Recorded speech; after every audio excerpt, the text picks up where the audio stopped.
reports. I was wrong. I get all that on 92 Kazam.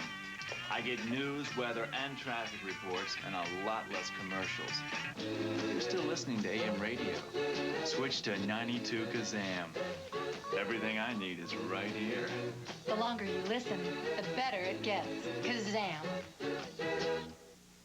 Band presents Dire Emergency number 5, Diarrhea at Morning Practice, and the big tournaments this evening. Band also presents The Solution, Band tablets. Concentrated Band tablets in the morning can give you relief by evening. That's not relief in 24 hours, that's same-day relief. When diarrhea strikes, get easy-to-take Band tablets. Same-day relief for those dire emergencies. The Russian delegation in Seattle tonight on Close-Up.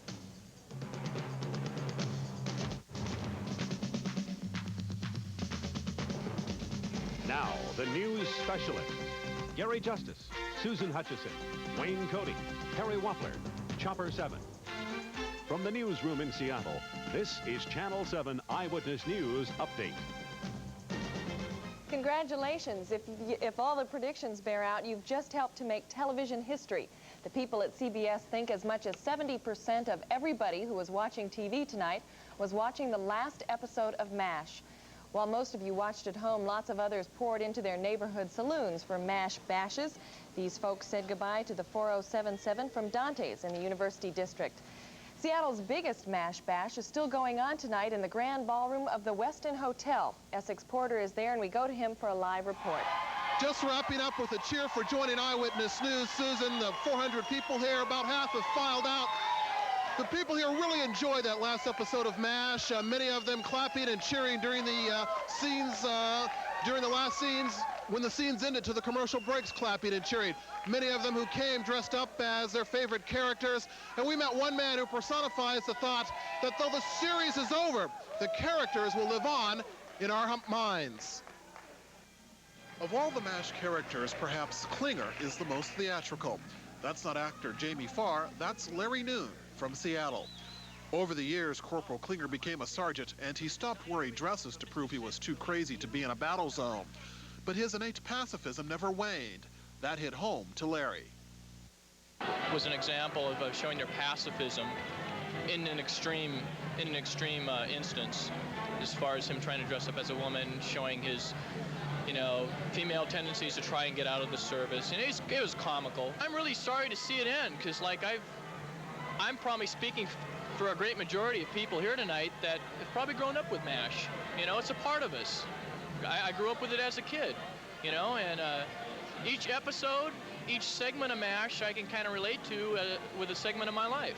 By the end of the series, the man who hated war has fallen in love. An ironic fate for someone who wanted to escape the clutches of conflict in Korea. Well, the party is over here. Just a few folks now posing for pictures with friends. Everyone at home, they'll stay with us, because coming later, we'll have some pictures that have never been shown behind the scenes with the cast and crew of MASH. Susan? Thank you, Essex, for that live report. Gary? Well, as the MASH version of the Korean War came to a close tonight, a Kirkland couple was trying to think of ways to raise cash to adopt Korean children. Not orphans of the Korean War, but victims of a country that is divided and never recovered from that war. Chris Laguerre says the couple is desperate and is asking the public for help.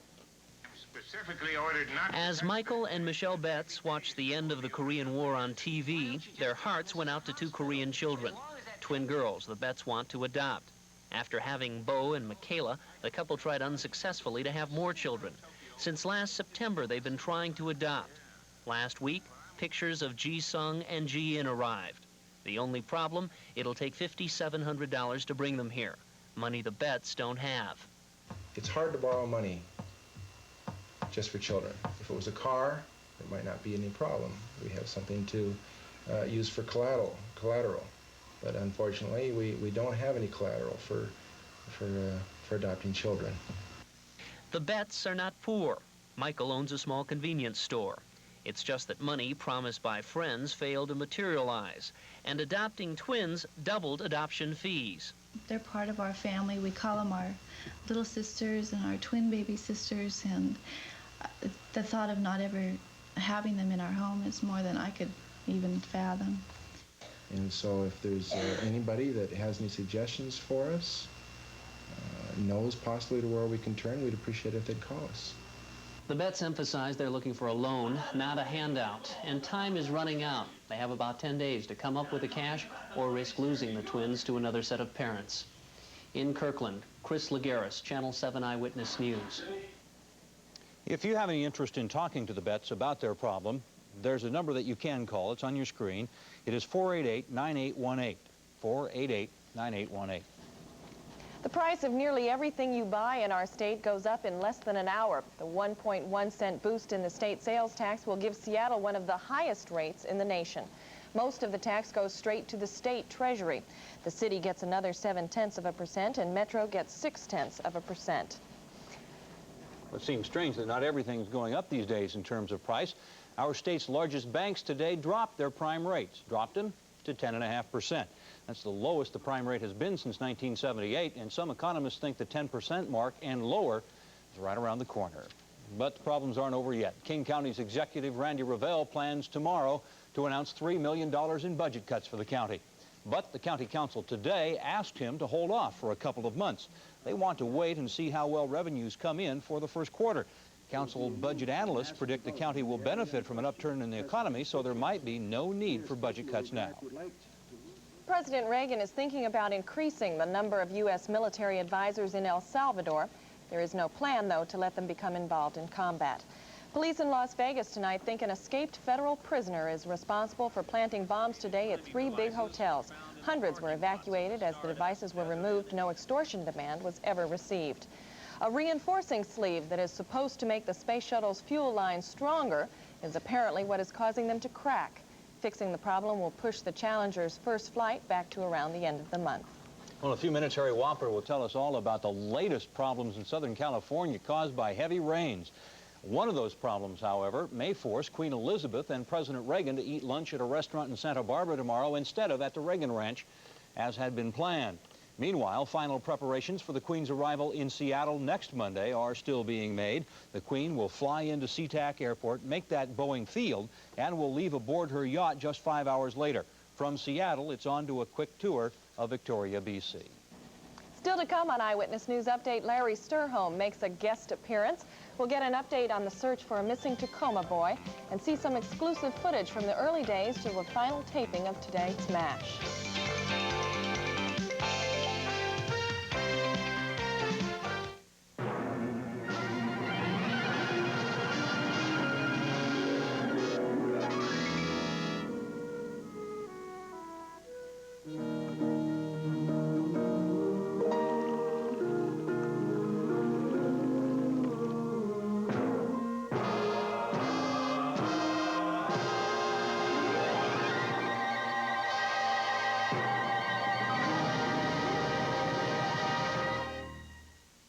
Are you stuck in a breakfast rut? Oh, goody. The usual. This must be either Monday or Tuesday or Wednesday or Thursday. Well, there is a way out of your breakfast rut. Prunes from California. Plump, moist, satisfying, packed with energy, full of vitamins and minerals. And no pits, a delicious addition to hot or cold cereals. Great on waffles. California prunes. They'll lift you out of your breakfast rut. Get happy. Get happy. Now they're getting happy. New Happy Cat from Purina, the new moist and meaty tasting cat food. Happy Cat stays fresh and meaty tasting in the bowl so cats can come back for more all day. Get happy. New Happy Cat cat food. Its delicious meaty taste makes cats happy all day. You're looking at the unexpected granola bar. Unexpected. Unexpectedly moist. Not crumbling. Unexpectedly chewy. Chewy granola bars from Quaker. Unexpected. A granola bar with chocolate chips. Unexpectedly moist and chewy. You can certainly see the difference in a Quaker chewy granola bar, but it's a lot more fun to taste it. Unexpectedly moist and chewy. Quaker chewy granola bars. It's delicious. Mass murderer Charles Manson is back in an isolation cell tonight. His trial stay among the general population at the Vacaville, California prison ended today. It ended when they found a guard's clothing in Manson's cell, an indication of a possible escape plan. After the discovery, Manson flew into a rage and smashed his TV set before he was put back into isolation. Susan? Well, it's been almost 8 weeks since a little Tacoma boy disappeared from a park. In spite of a reward fund of more than $5,000, including $1,000 offered by KIRO, police say they have little to go on. Jan Chorlton updates us on the search for Wallace Goodrose. It was the 10th of January when 2-year-old Wallace Goodrose disappeared from Tacoma's Point Defiance Park. He was there with his father, who says that he left Wallace briefly by a duck pond with a woman and a little girl. When Stanley Goodrose returned, his son was gone. The park was searched thoroughly, but the child did not turn up. Police believe that he was abducted, possibly by the woman, perhaps by a man his father talked to briefly. Since Wallace disappeared, there has been tremendous publicity about this case, both in this area and in other parts of the Northwest. But as of today, police say they still have no solid leads. We're still in the process of receiving look-alike information from our composites, possible sightings where the people have seen a youngster that they feel resembles Wallace Goodrose. Other than that, we haven't anything solid. I've said it before and I'll say it again, someone out there knows something. Thus far, our reward fund hasn't inspired that person to step forward yet. I wish it would. Detective Price says Wallace's name and description are being given to the national organization Child Find Incorporated in the hope that group may be able to help the search. In the meantime, the police continue to wait for information and, most of all, for a break. Jan Chorlton, Channel 7 Eyewitness News. Police tonight continue to get closer to a third arrest in the Chinatown massacre case. Almost 70 Chinatown residents have been interviewed, and police say nearly half of them have come up with information that may help capture that third suspect. A crew planting trees in the blast area of Mount St. Helens unearthed some human bones today. The crew was working about 12 miles from the volcano. The Cowlitz County coroner will try to identify the bones tomorrow. How to get rid of gypsy moths is still a big question for some people who live in Seattle's Ravenna neighborhood. In search of an answer, they gathered at a meeting sponsored by the Agriculture Department tonight. The state has proposed spraying the pesticide carbaryl over 960 acres of Ravenna, but many residents object. Instead, they suggest that the state trap those moths, which can devastate a hardwood forest, or use a bacterial spray to kill them. And there's a renewed push tonight to track down the elusive Bigfoot. Paul Freeman, a former Forest Service worker, says he once saw one of the creatures. He says he discovered hundreds of big footprints in the Blue Mountains of southeastern Washington. Freeman says plaster casts he made of those prints proved to him that the legendary Sasquatches really exist. He admits, though, that most folks won't believe it until he accomplishes his next goal, to capture or kill one of the creatures. Well, you won't believe what happened in Anacortes tonight. A lot of people there who wanted to watch the end of MASH could not. A Puget Power transformer blew, putting a lot of lights out. It knocked out cable television service. The lights are back on now, and we would assume we have some people in Anacortes watching us who were unable to watch the end of MASH tonight. Well, the 407 7th did fold its tents, with Hawkeye, Honeycutt, and Hot Lips finally going home. There's a spin-off in the works, but no more primetime MASH. So we thought it was only appropriate for the cast and crew to take one more curtain call, a look back at 11 years of MASH.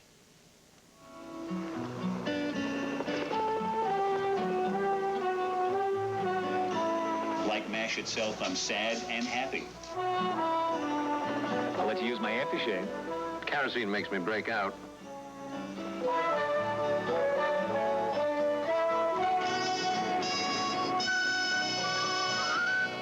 The most precious treasure in life is your memory. And I have the best treasure in my life. Better dismiss me, sir, before my mascara starts. There's never been a congregation of actors put together that would come within a mile of this bunch. And I'm gonna miss them very much.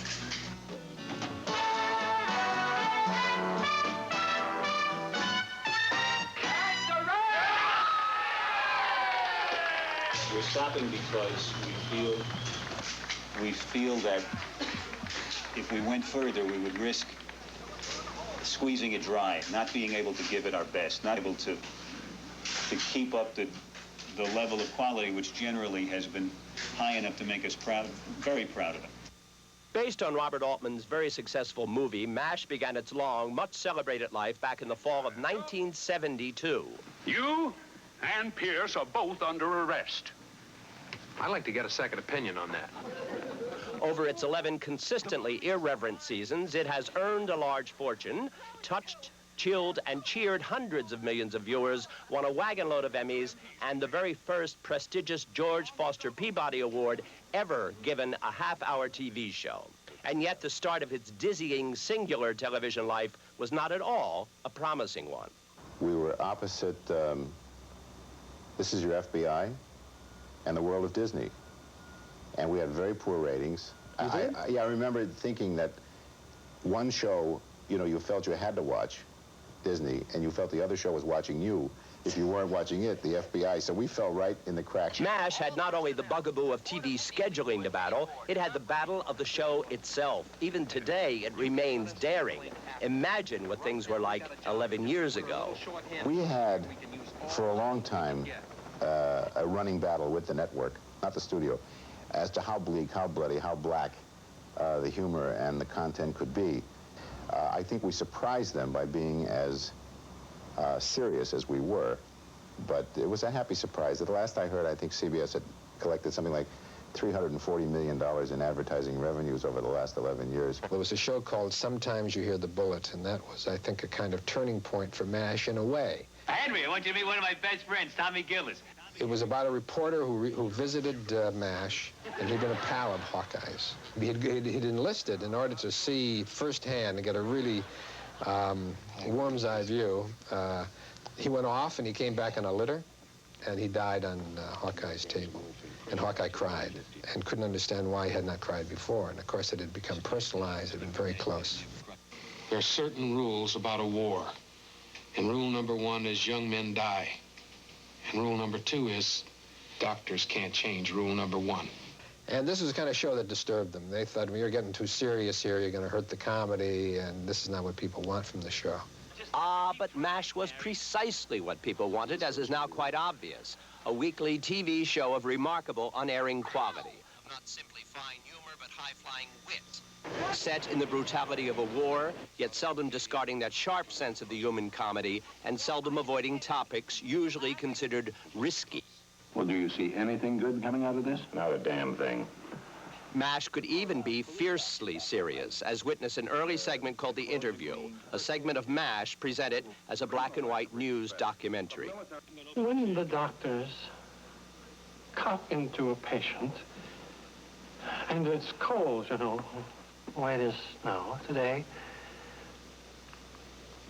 steam rises from the body. And the doctor will warm himself over the open wound. Could anyone look on that and not feel changed? MASH neither overestimated us nor underestimated us, but it did hold us in esteem and fully understood the humanity we all share. Dennis Cunningham for CBS News. And we'll look forward to the reruns. Wayne Cody is next with sports and who's #1 in college basketball.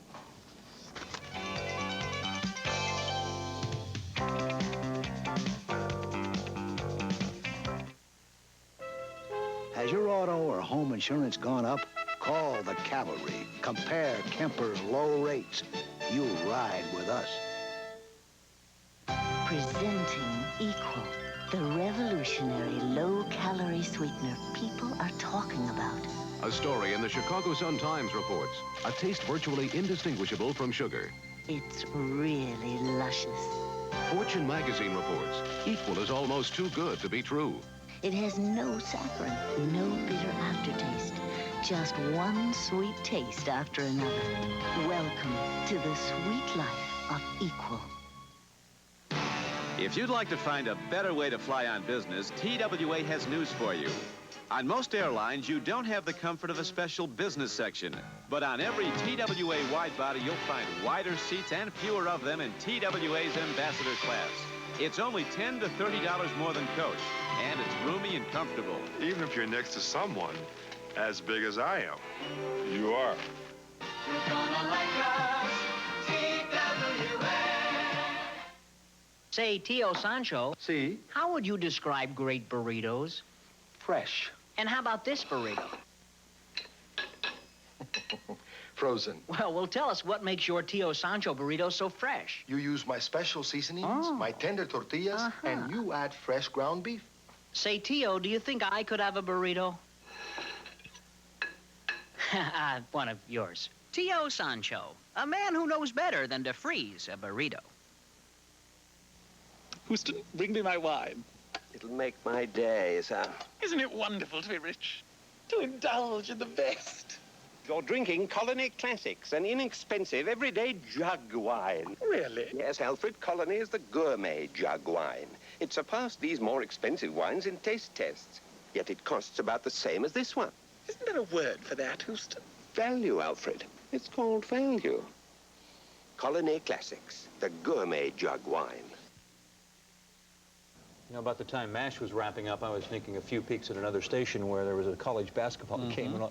There are more people fouled in that game. They'd have to go to a hospital for surgery. Yeah, how true. It could have been a little bit bloody, but we are glad to report that it wasn't. Oregon State and Arizona State both needed victories tonight to keep NCAA playoff hopes alive.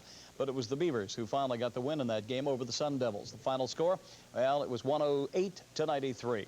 After the two teams traded buckets in the first 10 minutes, AC Green with an assist to Steve Woodside, and Woodside made the lay-in to give the Beavers a 20-point lead. 8 minutes to go. Just a little over 4 minutes to go, Paul Williams gets his 32nd point of the evening, put the Sun Devils to within 5, but Oregon State held on to win it. 108-93 over Arizona State in the Pac-10. In the college ratings this week, number 1 was Houston. They were voted there, and see how quickly they can lose. The number 3 team tonight, Louisville, had a bit of a scare from little Murray State, but that's 9 wins in a row for the Cardinals. Seattle Pacific tonight, they lost to Portland. The final there, 96-60 in women's basketball. Well, the race for the state high school basketball championships pick up again this weekend. Those teams still in the race will be playing at various locations on Friday and Saturday nights. Franklin will have its work cut out. The Franklin squad was hard at work to practice this afternoon, preparing to meet the top team in the state, Curtis. They are big, and they're well coached, and they, very disciplined. They run what they're supposed to run, but if they get out of kilter a little bit and have to get running with us, I think they'll be in a little trouble. Franklin meets Curtis this coming Friday at 9 p.m. They're going to play that game at Renton High School. Well, Gary Koch is the winner of the Doral Open. It took an extra day to do that, but because of the rain out yesterday, he had to finish up today along with everybody else. Koch breezed to a 5-shot victory over Ed Fiore in the final when he fired a 200-par 70 on the Blue Monster at Doral in Miami today. It was the 3rd title of his PGA career, but his first in 5 seasons. George Burns, not the one you're thinking of, but the golfer, he finished up in the number 3 spot. Well, the San Diego Padres have a new first baseman this season, Steve Gravy. At least that's the way the folks at the Wilson Sporting Goods Company spelled the new player's name on both the home and the road uniforms. Most baseball fans know Steve Gravy as Steve Garvey, formerly of the Los Angeles Dodgers. Of course, with all the money he's making, they probably figured that put him on the old proverbial gravy train, so that's how it turned into Gravy instead of Garvey on both of his uniforms. They'll make the change, hopefully, before Steven steps into the first batting cage in the National League and goes to bat against the Dodgers, by the way. That's kind of humbling, you know. Yeah, it really is. When you are making that kind of money and you're with a brand new team and you go in and look in your locker and there's your misspelled uniform hanging right in front of you, right? Mm-hmm. That's kind of like getting a pink slip with your bonus. Harry Wappler's next with the weather forecast. And in memory of MASH, Larry Sturholm has decided to start his own war.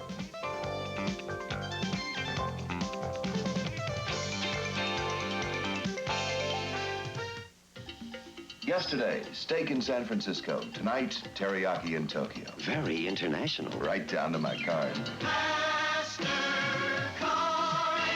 International. So worldly, so welcome. I bought my baubles in Bimini. So worldly, so welcome. So worldly, so welcome. MasterCard International.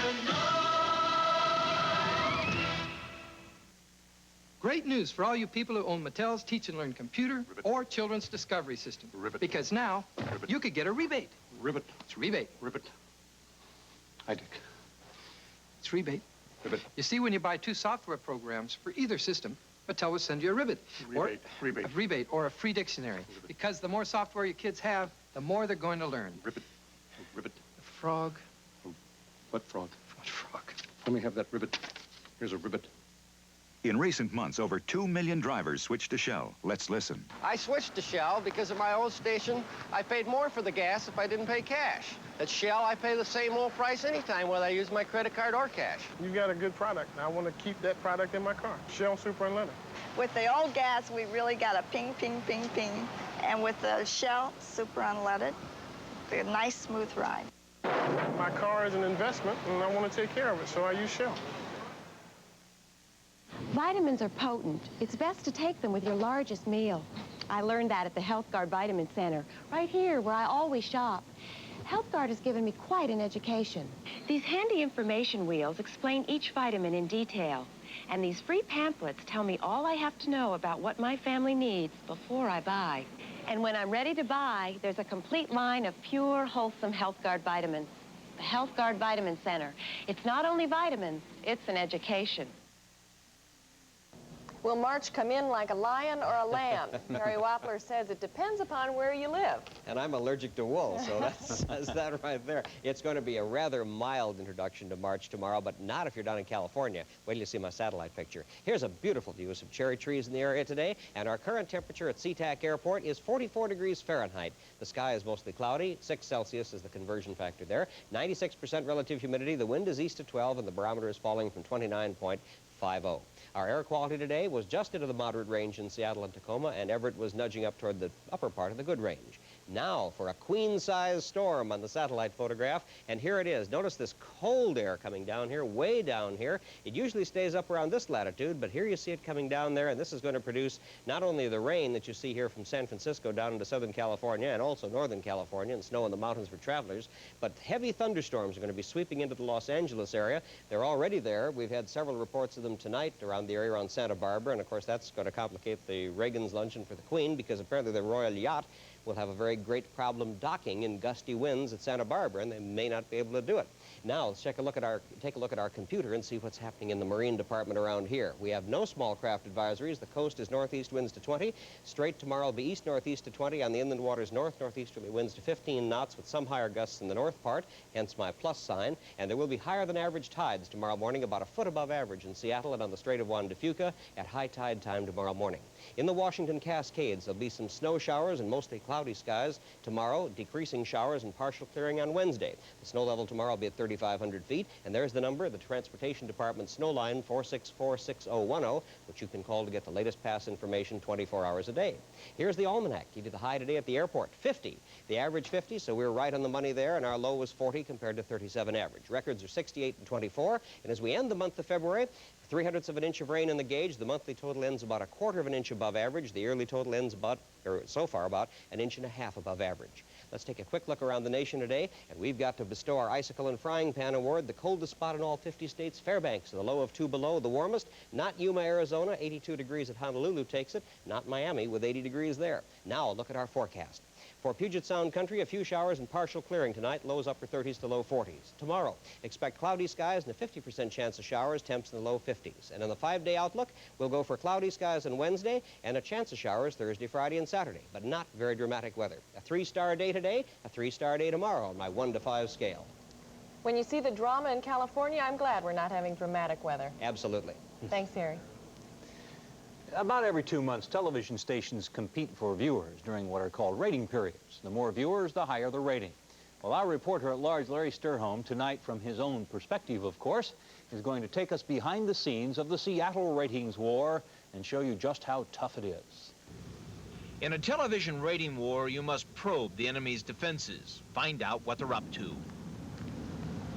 Of course, they may not be amused by such probes. Hi, what's new today?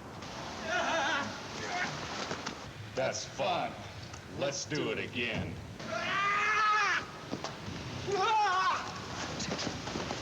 Thank you.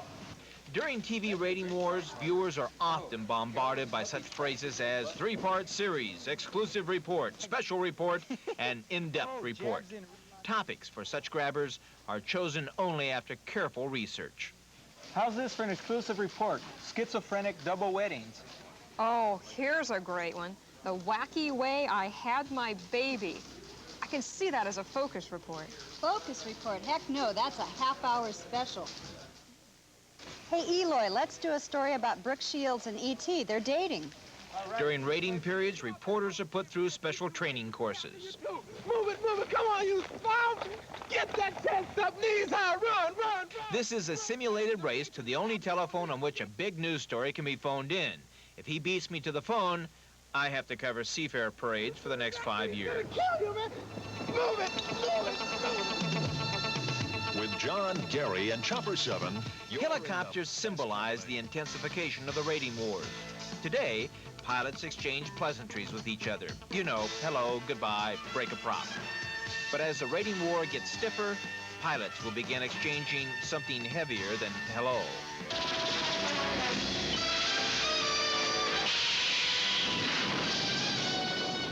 Larry Sturholm at large. Channel 7 Eyewitness News. That's the way it is, really. Not really. Okay, not really. That's Eyewitness News Update for tonight. Thanks for joining us. Next on Close Up with John Marler, Seattle's role in Soviet relations. Have a good evening. And a good night.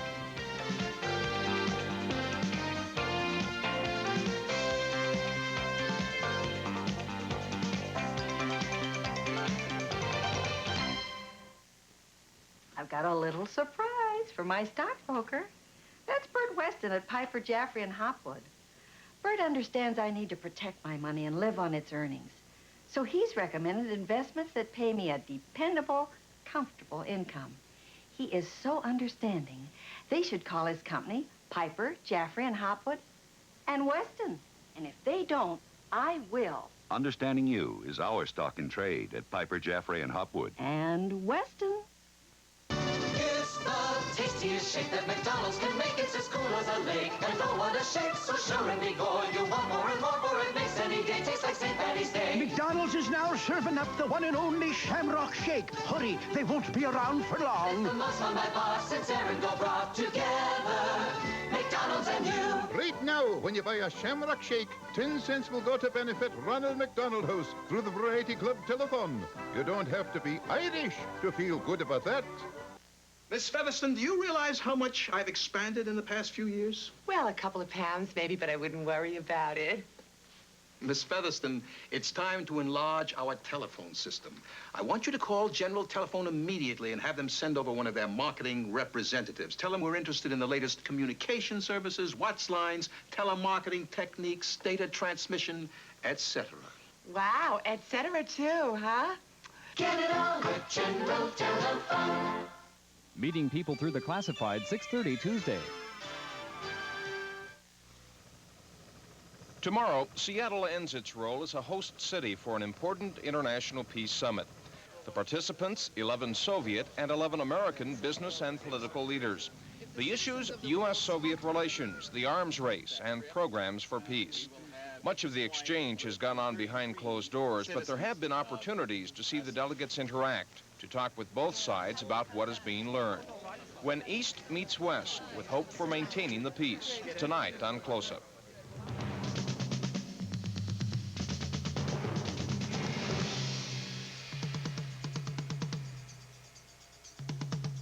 Good evening and welcome to Close Up. The idea behind the Soviet-American Summit is the education of two peoples.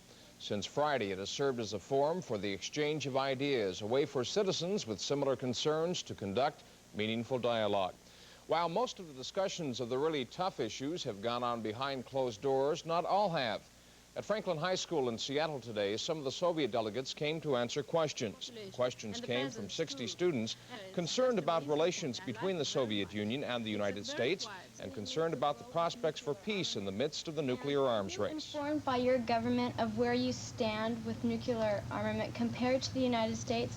And how do the Soviet people feel toward the United States and our nuclear arms? Are we built up to seem like the big world power, or how do you feel that Are we equals in your opinion? Don't discuss so much the figures. How many tanks, how many missiles, how many Pershings, how many SS-20s, and so on. I think it's rather difficult to remember them. But the idea is in the Soviet Union that we have just a balance between nuclear, military armies, and so on. We have a balance. I want to underline that our government and our policy never says that the American people is responsible for the arms race, that the American people wants war, that the American people is increasing the military budget. We always underline that it's Reagan's administration who does it. And we think the American people also doesn't want war as we do. The delegates from the Soviet Union are rising stars in their respective fields. They are economists, trade union leaders, members of the Young Communist League, and other Soviet youth organizations. Their ages range from 24 to 38. The American delegates represent unions and youth organizations. Some are businessmen or work at various government levels. Their ages range from 23 to 43. The delegates are described as young because they have not yet reached the top in their professions. They are, though, expected to become just that. They will become the true leaders in their fields, the decision makers, or those who will have a strong hand in the decisions others make. Now, that's why the summit conference is deemed important. What attitudes of one another are formed may bring the two countries closer together in the future. Now, that's something Professor Mikhail Lugashev feels is important. He teaches economics at Moscow State University. With a close-up report, here is Christy Mueller.